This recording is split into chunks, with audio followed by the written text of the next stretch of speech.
दिल्लीते की होच्छे? पिछले 20 सालों में 45 पेपर लीक्स हुए हैं। 400 स्कूल है जिसमें सिर्फ एक टीचर है। ठीक नहीं हो रहा जो हो रहा है।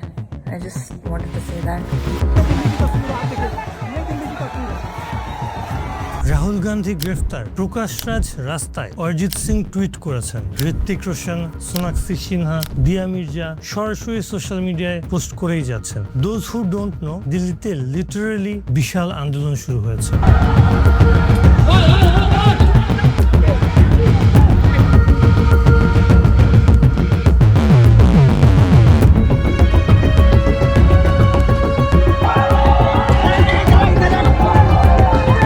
पुलिस स्वरूप गरीब जरूर है लेकिन हमारा एक हथियार है वो एजुकेशन।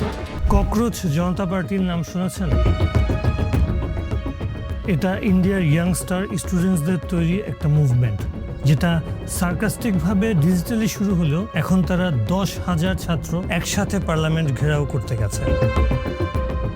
আমাদের যেমন 24শে কোটা আন্দোলন ছিল, ওদেরও তেমনি নিট পরীক্ষার প্রশ্ন ফাঁস আর দুর্নীতির বিরুদ্ধে এটা এক ঐতিহাসিক লড়াই। গত 20 আর 21 জুলাইয়ের আপডেট হচ্ছে পুরো দিল্লি একেবারে ব্যাটেলফিল্ড হয়ে গেছে। ছাত্ররা যখন সংসদ চালো মার্চ শুরু করেছে, পুলিশ ব্যারিকেড দিয়ে ওয়াটার ক্যানন আর টিয়ার গ্যাস মারা শুরু করলো। আহত ছাত্রের সংখ্যা 180 জনেরও বেশি। এমনকি দিল্লির কিছু এলাকায় মোবাইল ইন্টারনেটও বন্ধ করে দেওয়া হয়েছিল, ঠিক বাংলাদেশের জুলাই আন্দোলনের মতো। আর আমাদের সবার পরিচিত সোনাম ওয়াংচুক, যিনি 3 ইডিয়টস মুভির রিয়েল লাইফ ফুংসুক ওয়াংরু, উনি এই ছাত্রদের সমর্থনে নিজের জীবন বাজি রেখে টানা 21 দিন ধরে অনশন করছেন। গত 18 জুলাই পুলিশ তাকে জোর করে হাসপাতালে নিয়ে গেছে, কিন্তু তিনি হাসপাতাল থেকেই হাঙ্গার স্ট্রাইক চালিয়ে যাচ্ছেন। This is called real life hero. শিক্ষামন্ত্রীর পদত্যাগ আর প্রশ্ন ফাঁসের বিচার চেয়ে ইন্ডিয়ান স্টুডেন্টসরা যে ফাইট দিচ্ছে, জুলাই আন্দোলনে থাকা আমাদের সাপোর্ট মন থেকেই চলে আসে, কজ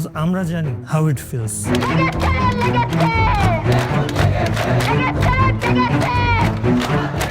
এখন আর একটা জুলাই, বর্ডারের এপার হোক বা ওপার, ছাত্রদের বুকের ভেতরের আগুন আর ন্যায়ের লড়াইটা একদম এক। প্রশ্ন ফাঁস আর দুর্নীতি যেন কোনো শিক্ষার্থীর স্বপ্নকে নষ্ট না করতে পারে। Our full support goes out from Bangladesh to these students in Delhi. Just keep fighting. You are not alone. We stand right beside you in your fight for justice.